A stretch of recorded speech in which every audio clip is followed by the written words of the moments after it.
Hello everyone, welcome back to my channel.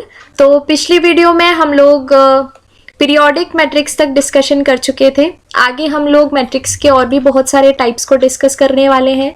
Rank of matrix, trace of matrix, ये सारे topics को हम इस सीरीज में कवर अप करने वाले हैं। ठीक है, तो वीडियो स्टार्ट करने से पहले अगर आपने अभी तक चैनल को सब्सक्राइब नहीं किया है then please subscribe the channel and don't forget to press the bell icon. तो लास्ट वीडियो में हम लोग पीरियोडिक मैट्रिक्स तक जो है डिस्कशन कर चुके हैं। अब हम आगे बढ़ते हैं, आगे कुछ टाइप्स है मैट्रिक्स के, वो कवर अप करते हैं इस वीडियो में।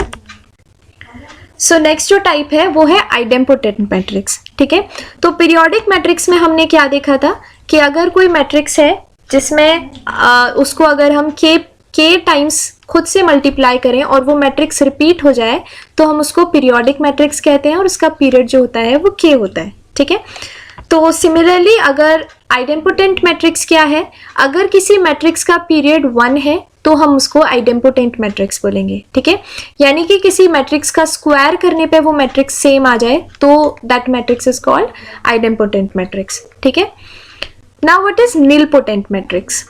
निलपोटेंट मैट्रिक्स वो मैट्रिक्स होती है कि अगर मैं किसी मैट्रिक्स की जो पावर है वो उसके ऑर्डर के इक्वल कर दूं। फॉर एग्जाम्पल कोई मैट्रिक्स है 2 क्रॉस 2, स्क्वायर मैट्रिक्स है 2 क्रॉस 2 है ना, और उसका ऑर्डर कितना हुआ, 2 हुआ। तो अगर मैं किसी मैट्रिक्स का स्क्वायर करूं और एक नल मैट्रिक्स मुझे मिल जाए तो मैं उसे क्या बोलूंगी, निलपोटेंट मैट्रिक्स। ठीक है, next is involuntary matrix. Involuntary matrix वो मैट्रिक्स होती है जिसका स्क्वायर करने पे एक आइडेंटिटी मैट्रिक्स हमें मिल जाए, देन उस मैट्रिक्स को हम क्या बोलेंगे, इनवॉलेंट्री मैट्रिक्स। ठीक है, आइडेंटिटी मैट्रिक्स हम लोग पहले डिस्कस कर चुके हैं कि किसी मैट्रिक्स में सारे जो एलिमेंट्स हों वो 0 हों और सिर्फ जो प्रिंसिपल डायगोनल के एलिमेंट्स हों वो 1 हो। ठीक है, तो उसको हम बोलेंगे आइडेंटिटी मैट्रिक्स। ठीक है, तो अगर किसी मैट्रिक्स का स्क्वायर करने पे एक आइडेंटिटी मैट्रिक्स हमें मिल जाती है then that matrix is called involuntary matrix. Now next is transpose of matrix.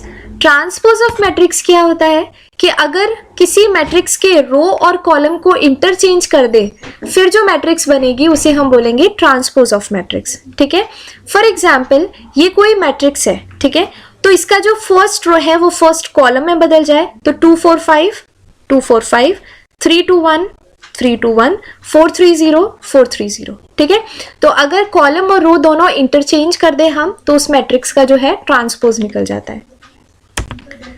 अब ट्रांसपोज ऑफ मैट्रिक्स की कुछ प्रॉपर्टीज हैं जिन प्रॉपर्टीज का यूज करके हम इजीली किसी कॉम्प्लेक्स मैट्रिक्स का ट्रांसपोज निकाल सकते हैं या उसको उस पर्टिकुलर मैट्रिक्स और उसके ट्रांसपोज को रिलेट कर सकते हैं।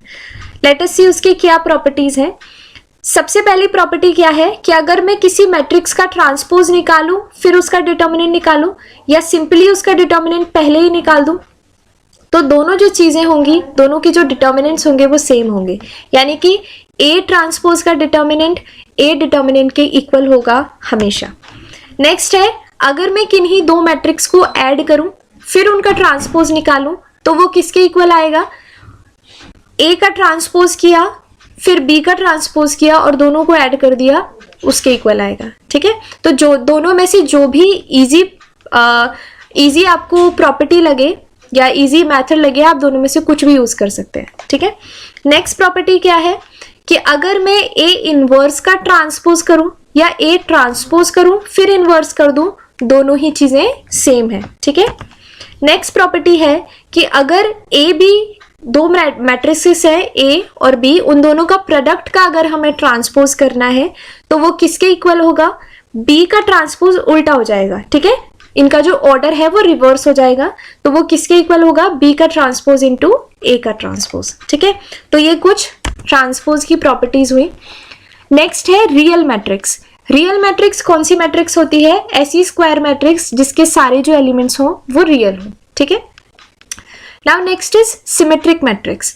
सिमेट्रिक मैट्रिक्स वो स्क्वायर मैट्रिक्स होती है जो मैट्रिक्स अपने ट्रांसपोज के इक्वल हो। ठीक है, यानी ए कोई मैट्रिक्स है, वो मैट्रिक्स अगर मैं उसका ट्रांसपोज करूं तो भी वो सेम मैट्रिक्स आ जाए then that matrix is called symmetric matrix. अब सिमेट्रिक मैट्रिक्स में कुछ नंबर ऑफ इंडिपेंडेंट एलिमेंट्स होते हैं। ठीक है, तो सिमेट्रिक मैट्रिक्स में जो number of independent elements find out करने का एक फॉर्मूला है, डायरेक्ट फॉर्मूला है। वो फॉर्मूला क्या है? n into n plus one divided by 2। यहाँ जो n है वो क्या है? ऑर्डर ऑफ मैट्रिक्स है। तो अगर कोई मैट्रिक्स है 2 क्रॉस 2 की, तो उसका ऑर्डर क्या हुआ? 2 हुआ। तो 2 into 2 plus 1 which is 3, 3 into 2 is 6, 6 divided by 2 is 3। तो उसमें नंबर ऑफ इंडिपेंडेंट एलिमेंट्स कितने होंगे? 3। तो इस फॉर्मूले को यूज करके हम किसी भी ऑर्डर की मैट्रिक्स के, अगर वो सिमेट्रिक मैट्रिक्स है तो उसके number of independent elements find out कर सकते हैं। इंडिपेंडेंट एलिमेंट्स का मतलब क्या है? कि ऐसे एलिमेंट्स जो दूसरों पे, बाकी जो दूसरे एलिमेंट्स हैं उन पे डिपेंड ना करें, ठीक है, उनको हम बोलते हैं independent elements. Now next is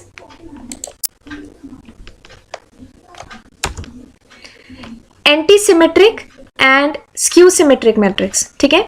तो एंटी सिमेट्रिक मैट्रिक्स और स्क्यू सिमेट्रिक मैट्रिक्स कौन सी होती है? कि अगर मैं किसी मैट्रिक्स का ट्रांसपोज करूं, ठीक है, तो वो -a के इक्वल आ जाए, यानी कि एक माइनस का फैक्टर एक्स्ट्रा आ जाए उस ओरिजिनल मैट्रिक्स में, then that matrix is called anti symmetric matrix, ठीक है।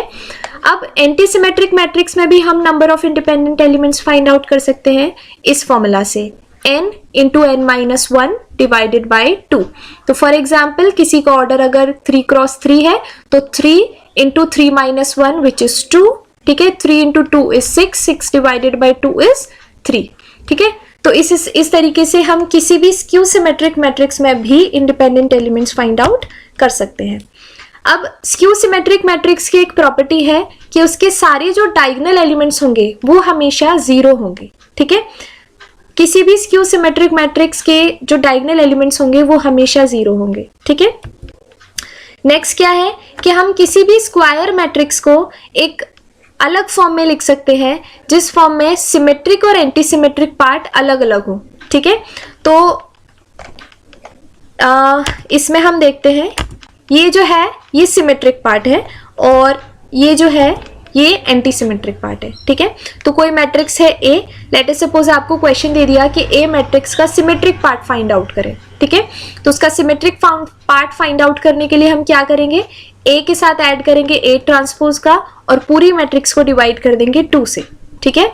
तो उसका सिमेट्रिक पार्ट आ जाएगा। सिमिलरली हम उसका एंटी सिमेट्रिक पार्ट भी इस तरीके से फाइंड आउट कर सकते हैं, ठीक है।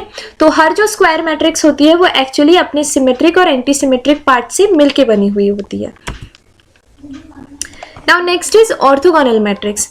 ऑर्थोगोनल मैट्रिक्स कौन सी मैट्रिक्स होती हैं? कि अगर मैं A ट्रांसपोज और A मैट्रिक्स को मल्टीप्लाई करूं और मुझे आइडेंटिटी मैट्रिक्स मिल जाए तो वो ऑर्थोगोनल मैट्रिक्स होगी, ठीक है। तो A ट्रांसपोज A और A इंटू A ट्रांसपोज दोनों इक्वल हो और किसके इक्वल हो? आइडेंटिटी मैट्रिक्स के इक्वल हो, then that matrix is orthogonal matrix, ठीक है। ये ऑर्थोगोनल मैट्रिक्स बहुत इंपॉर्टेंट है, तो ये आपको ये प्रॉपर्टी जरूर से जरूर पता होनी चाहिए। तो इस प्रॉपर्टी का हम यूज करके एक और प्रॉपर्टी फाइंड आउट कर सकते हैं ऑर्थोगोनल मैट्रिक्स की। वो क्या है? इनमें से या तो ये वाला टर्म लो या फिर ये लो, आप दोनों में से ये प्रॉपर्टी फाइंड आउट कर सकते हैं। तो A ट्रांसपोज इंटू A किसके इक्वल है? आइडेंटिटी के। फिर हमने क्या किया? दोनों तरफ लास्ट में A इनवर्स का जो फैक्टर है वो प्रोडक्ट कर दिया, ठीक है। तब हमें A इंटू A इनवर्स क्या होगा? आइडेंटिटी होगा, और I इंटू A इनवर्स क्या होगा? A इनवर्स होगा। आइडेंटिटी का मतलब क्या है? जैसे हम नॉर्मली प्रोडक्ट में 1 को यूज करते हैं, ठीक है। तो 1 into something is always that something वाली क्वांटिटी, राइट। तो identity into some matrix is always that some matrix, okay. तो A ट्रांसपोज ये तो हो गया आइडेंटिटी, तो A transpose into iota is equal to A inverse. तो A ट्रांसपोज किसके इक्वल होगा? A इनवर्स के। यानी कि अगर हमें पता है कि ये पर्टिकुलर मैट्रिक्स जो है वो ऑर्थोगोनल है, ठीक है, और हमें उसका इनवर्स निकालना है, तो हम सिंपली क्या करेंगे? उस मैट्रिक्स का ट्रांसपोज फाइंड आउट कर देंगे, क्योंकि ऑर्थोगोनल मैट्रिक्स में A ट्रांसपोज और A इनवर्स दोनों इक्वल है। सिमिलरली यूनिटरी मैट्रिक्स भी है, ठीक है। तो यूनिटरी मैट्रिक्स को कवर अप करने से पहले हमें पता होना चाहिए कि ये क्या है, ठीक है। इस साइन को हम बोलते हैं डैगर या फिर ट्रांजुगेट या फिर ट्रांसपोज ऑफ कॉन्जुगेट। तो पहले हम ये देखते हैं कि ट्रांसपोज ऑफ कॉन्जुगेट है क्या। तो ट्रांसपोज ऑफ कॉन्जुगेट जो है वो क्या है? लेट अस सपोज ये कोई मैट्रिक्स है, ठीक है, इसका मुझे क्या निकालना है, ट्रांसपोज ऑफ कॉन्जुगेट निकालना है। तो ट्रांसपोज तो मुझे पता है क्या होता है, ट्रांसपोज हम लोग पहले डिस्कस कर चुके हैं। अब डिस्कस करते हैं कि कॉन्जुगेट क्या है। तो अगर कोई मैट्रिक्स है, उसमें कोई कॉम्प्लेक्स टर्म है या फिर मेनली इमेजिनरी टर्म है, ठीक है, तो अगर कोई कॉम्प्लेक्स टर्म है तो कॉन्जुगेट में हम क्या करेंगे कि जो भी इमेजिनरी पार्ट है उसका साइन रिवर्स कर देंगे, कि अगर पॉजिटिव है सिर्फ इमेजिनरी पार्ट, रियल पार्ट में नहीं, ठीक है। तो कॉन्जुगेट में हम क्या करेंगे, अगर पॉजिटिव है इमेजिनरी पार्ट तो उसको नेगेटिव कर देंगे, और अगर नेगेटिव है इमेजिनरी पार्ट तो उसको पॉजिटिव कर देंगे, ठीक है। तो 0 आयोटा माइनस आयोटा 0, इसका कॉन्जुगेट किया सबसे पहले, ठीक है, तो प्लस आयोटा माइनस आयोटा हो गया, माइनस आयोटा प्लस आयोटा हुआ, और फिर उसका ट्रांसपोज कर दिया, ठीक है। तो फिर रोज और कॉलम्स को आपस में इंटरचेंज कर दिया, ठीक है। अब इसमें आप पहले कॉन्जुगेट निकालो फिर ट्रांसपोज निकालो, या पहले ट्रांसपोज निकालो फिर कॉन्जुगेट निकालो, दोनों ही जो चीजें हैं वो सेम है, ठीक है। अब इसमें क्या हो रहा है कि ये जो दोनों मैट्रिक्स हैं वो सेम आ रही है। ऐसा कोई जरूरी नहीं है कि आप हमेशा ट्रांजुगेट करें और एक सेम मैट्रिक्स आए। मैट्रिक्स कुछ भी आ सकती है, लेकिन उसका जो मेथड है वो ये है, ठीक है। ट्रांजुगेट समझ में आ गया। अब समझते हैं यूनिटरी मैट्रिक्स को, ठीक है। तो जैसे कि रियल मैट्रिक्स के लिए ऑर्थोगोनल वाली प्रॉपर्टी है, सिमिलरली ट्रांसपोज की जगह पे हम कॉम्प्लेक्स में क्या करेंगे, डैगर करेंगे। तो A dagger into A is equal to A into A dagger. अगर आइडेंटिटी मैट्रिक्स आ जाए तो फिर वो क्या होगी, यूनिटरी मैट्रिक्स होगी, ठीक है। अगर हम यही सेम प्रॉपर्टी यूनिटरी मैट्रिक्स में लगाएं तो यूनिटरी मैट्रिक्स का जो इनवर्स होगा वो हमेशा उसके ट्रांजुगेट के इक्वल आएगा, ठीक है। ये हमेशा ध्यान रखें। अब ट्रांजुगेट हम लोग पहले से डिस्कस कर चुके हैं। अब हम डिस्कस करते हैं तो प्रॉपर्टी ट्रांजुगेट, जैसे कि ट्रांसपोज की कुछ प्रॉपर्टीज थी, तो ट्रांसपोज ऑफ कॉन्जुगेट की भी कुछ प्रॉपर्टीज होंगी। लेट अस सी उसकी क्या क्या प्रॉपर्टीज हैं।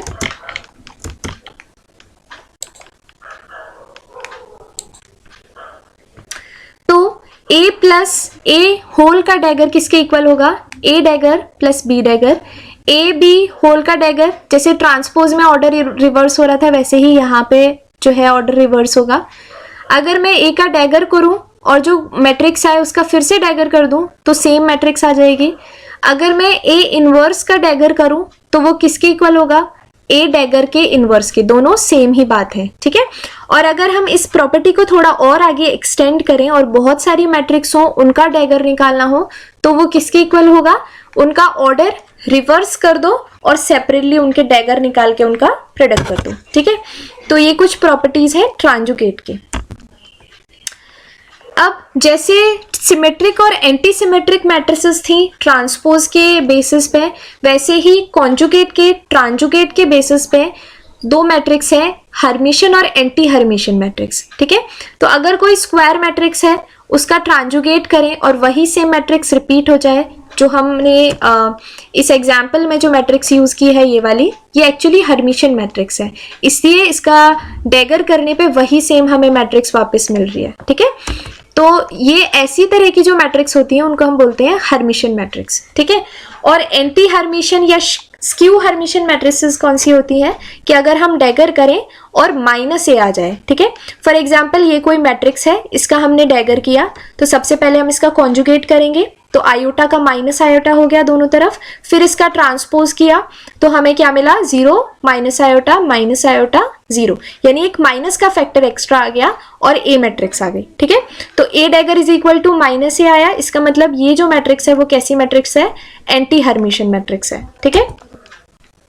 नेक्स्ट है एडजॉइंट ऑफ मैट्रिक्स, ठीक है।